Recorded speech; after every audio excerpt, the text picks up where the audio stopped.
nice what the reaction was, but like, how was it being received? I mean, I really couldn't care less of who makes what and who's the highest, whatever. It doesn't really matter. I mean, I signed 4 years ago, and I knew I was going to be locked in, and I'm perfectly fine. So, yeah. You good. feel in the same shoes of McDavid? Yeah, I mean, Connor, did what he did. He wants to win. He puts Edmonton in a really good spot with his value compared to what he produces out on the ice, and I think that should be everyone's goal, is to outperform their contract, and it helps the team along the way. How difficult was it for you, if at all, to sort of weigh the long-term security and life-changing money? I mean, you're making less, but you're still making a substantial amount of money compared with maybe signing a 2-year deal and seeing if you can get more.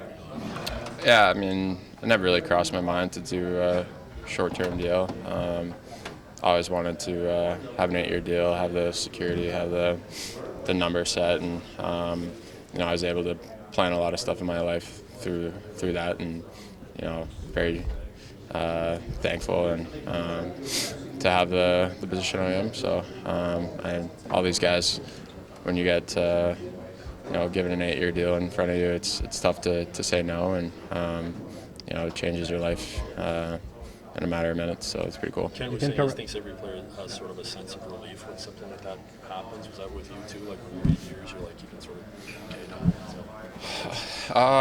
yes and no. I think comes a little more pressure, but speaking for Lane, he wants that, and for me, I wanted to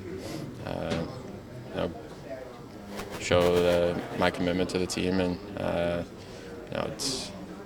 there's different kind of feelings when you're signing a 8-year deal, for sure. You can correct me if I'm wrong, but Lane is probably one of the most humble guy here in this locker room. How much is maybe a biggest satisfaction to see a guy like him sing for so long? Yeah, he's quiet.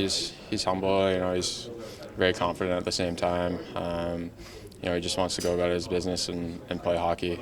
He just loves being out on the ice, and for him to come to the rink every day is his favorite thing in the world. So it's pretty cool to see his dream come true now.